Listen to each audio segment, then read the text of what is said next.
Ladies and gentlemen, distinguished guests, and respected colleagues, today, I would like to take you through one of the most important developments in the realm of Indian geopolitics and international trade.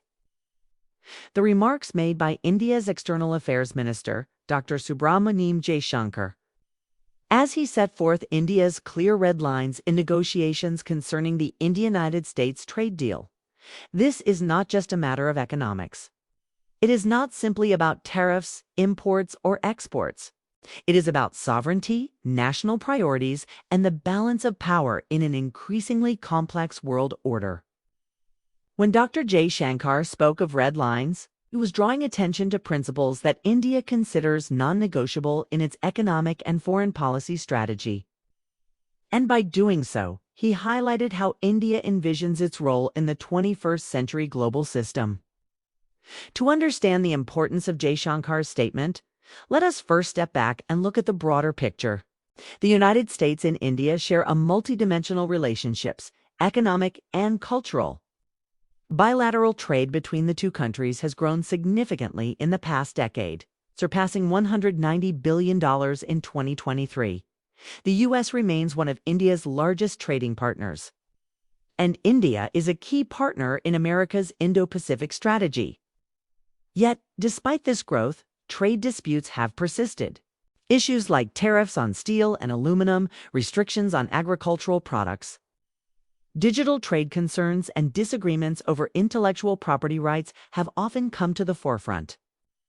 In recent months, the U.S. administration announced significant tariff hikes, some going up to 50% in certain Indian goods, citing concerns about India's energy imports from Russia and its industrial subsidies. These measures triggered fresh negotiations where Washington sought greater market access in India's agricultural and digital sectors. It is in this heated climate that Dr. Jaishankar's comments gained such significance. When Dr. Jaishankar declared that India has very clear red lines, he was speaking not just as a negotiator, but as a guardian of India's national interest. These red lines can be understood across three broad dimensions: energy sovereignty, India's right to choose its energy partners, including continuing its purchase of discounted Russian oil despite Western sanctions; agricultural protections, safeguarding the livelihood of millions of farmers who cannot be exposed to sudden foreign competition; strategic autonomy, ensuring that trade negotiations do not become instruments of political pressure or compromise India's independent decision-making. Perhaps the most contentious issue in India's talks has been the question of Russian oil imports. The United States, along with its European allies, has imposed sweeping sanctions on Moscow following the Ukraine war. Washington has been pressuring countries around the world to reduce or halt their oil purchases from Russia. But India, guided by pragmatic needs, has continued to buy Russian crude often at a discounted price. Why? Because energy security is central to India's developmental agenda. With over 1.4 billion citizens, rapid industrialization, and a growing middle class, India's energy demand is massive and ever increasing. In his remarks, Jaishankar made it abundantly clear: India will not let others dictate where it buys energy from. He reminded global powers that New Delhi's first responsibility is to ensure affordable energy for its people.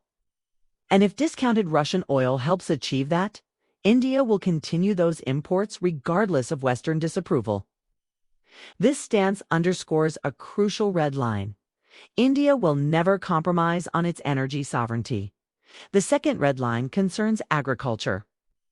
For the United States, one of the top priorities in trade talks is greater access to Indian markets for American agricultural products, dairy, and meat. However, India has consistently resisted such demands. Why? Because India's agricultural sector is not just about trade, but is about survival for millions of farmers. Roughly 45% of India's workforce is still engaged in agriculture. Unlike large-scale mechanized farming in the U.S., Indian agriculture is fragmented, small-scale, and heavily dependent on government support mechanisms. Opening the floodgates to subsidized U.S. agricultural imports could devastate rural livelihoods. Farmers in Punjab, Uttar Pradesh, Maharashtra, and Tamil Nadu cannot compete with industrial-scale American farms. Thus, Jaishankar made it crystal clear. India will not barter away the food security and income security of its farmers for the sake of a trade deal. This is not protectionism for the sake of protectionism. It is a matter of social stability. In a country where rural unrest can lead to political upheaval, agricultural protections are a non-negotiable red line. The third red line is perhaps the most important: strategic autonomy. Dr. Jaishankar has, throughout his career, emphasized the principle of India first. In foreign policy, whether it is relations with Russia, China, the US, or Europe, India insists on making decisions based on its national interest, not external pressure. In the context of the trade deal, this means that India will not allow negotiations to become a tool for geopolitical arm-twisting. If the U.S. attempts to link trade concessions with India's foreign policy positions, for example, demanding that India reduce ties with Russia in exchange for a tariff relief, New Delhi will simply walk away.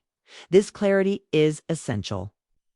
India wants a fair trade deal, yes, but not at the cost of surrendering its independent foreign policy. Jaishankar's declaration is not just about India's trade. It carries broader implications for the global order.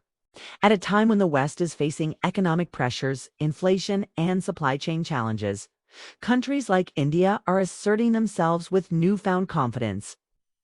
The message is simple: the era when Western powers dictated global trade rules is over. Emerging economies like India will participate in global trade on equal terms, not as passive rule takers. This reflects a larger shift in geopolitics, from the dominance of the G7 to the rise of the G20. From the old Bretton Woods institutions to the emergence of BRICS, the balance of economic power is tilting. And India, with its growing economy, strategic geography, and youthful population, is at the center of this shift. Of course, the United States also has its own perspective. Washington views India as a critical partner in its Indo-Pacific strategies, as a counterbalance to China. Yet, at the same time, U.S. industries lobby hard for greater access to Indian markets. This creates a tension: strategic partnership versus economic competition. On one hand, the U.S. needs India as an ally. On the other, it wants concessions in trade. Jaishankar's statement effectively tells Washington: partnership, yes; dependency, no; cooperation, yes; compromise on sovereignty, no. What makes Dr. Jaishankar's approach resonate is his blend of firmness and pragmatism. He does not reject trade talks. He does not close the door to negotiations. In fact, he often speaks about India approaching discussions with an open mind. But an open mind does not mean an empty mind. It means being willing to listen without giving up core interests. This nuanced stance reassures India's domestic audience, while also sending a clear signal abroad: India is ready for business, but only on fair terms. In conclusion, Jaishankar's statement on India's red lines in trade talks with the United States is a powerful reminder that in the New World Order, economic negotiations are inseparable from questions of sovereignty and national dignity. By emphasizing energy sovereignty, agricultural protections, and strategic autonomy, India is asserting itself as a confident, self-reliant, and pragmatic global player. The road ahead will not be easy. Negotiations will be tough, and pressures will mount.